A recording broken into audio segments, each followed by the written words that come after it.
Assalamualaikum warahmatullahi wabarakatuh. Selamat pagi, semangat pagi untuk kita semua. Salam Bright People untuk teman-teman, khususnya tim bersih-bersih.co dan PT Bintang Karya Sarana. Sudah lama nih kita nggak buat obrolan podcast. Kali ini ada kesempatan kita untuk bahas nih obrolan ringan yang insya Allah isinya daging semua ya. Saya dengan Dwi Nugroho dari tim operasional, dan saat ini saya dengan Pak Aris yang expert nih, ahlinya untuk teman-teman security. Jadi Pak Aris ini termasuk yang ahli di bidang security di PT Bintang Karya Sarana. Oke Pak Aris, gimana kabarnya nih Pak? Siap, alhamdulillah Pak Dwi. Baik. Udah sarapan, udah ngopi Pak? Siap, sudah terkendali. Sambil diminum Pak Siap. nanti kopinya. Jadi pagi ini kita ngobrol nih Pak. Coba kasih tips nih Pak buat teman-teman, khususnya anggota security atau teman-teman semua pelayanan jasa.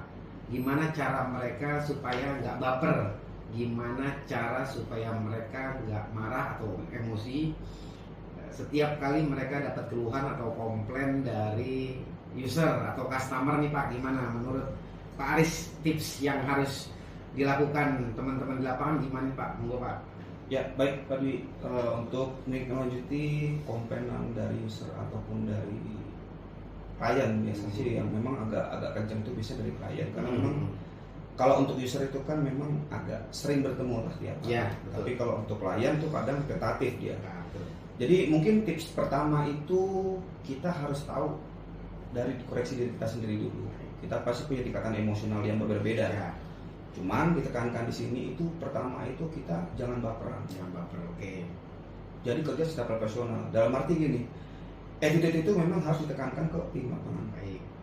Dalam arti ya satu, kita kalau memang ada komplain dari user atau mungkin dari klien itu harus mendengarkan dengan seksama dan cermat. Baik. Jangan pernah memotong apapun yang disampaikan oleh user atau klien. Ya. Kedua, itu harus ditindaklanjuti dengan quick response. Respon. Gitu.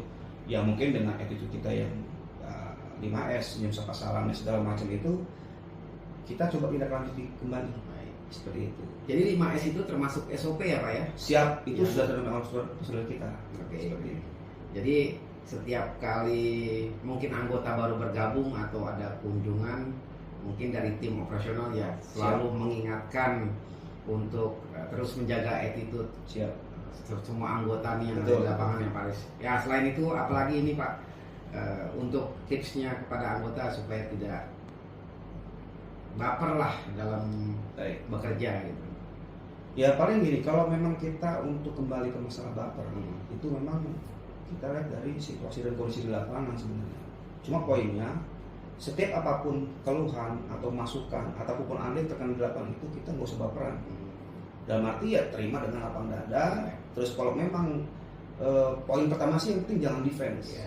Jadi terima aja masukan dari user itu seperti apa kebenaran dengan tutur bahasa yang lembut. Ya contohnya misalkan ada satu komplain dari user atau dari klien, dari tamu yang masuk ke area. Baik ibu, mohon maaf dengan tidak nyamannya untuk bahasanya masukan. Jangan komplain itu agak kasar.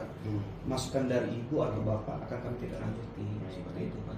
Baik, jadi teman-teman ya mungkin ada tips nih dari Pak Aris. Jadi ketika kita bekerja sebagai jasa pelayan, ada baiknya untuk menjaga attitude ya Pak. Siap, Setiap kali ada problem, masalah atau temuan atau komplain di proyek, karena apapun itu yang kita terima baik atau buruk, justru kita harus menyikapinya dengan baik gitu ya Pak ya. Betul. Jadi karena kita ketemu banyak orang nih dari banyak pribadi, banyak model, Betul. ada yang diam, ada yang tiba-tiba ngamuk ya Pak pada anggota, ada yang cuek, ya berbagai macam orang ditemui sama kita ketika kita menjadi pelaksana pelayanan untuk pekerjaan kita ya Pak ya. Ya. Nah, yang terakhir nih Pak, tips yang paling ampuh kan saat ini memang untuk pekerjaan jenis pelayanan pasti ada ya Pak ya, pasti ada temuan masalah masukan nih dari beberapa klien untuk anggota khususnya.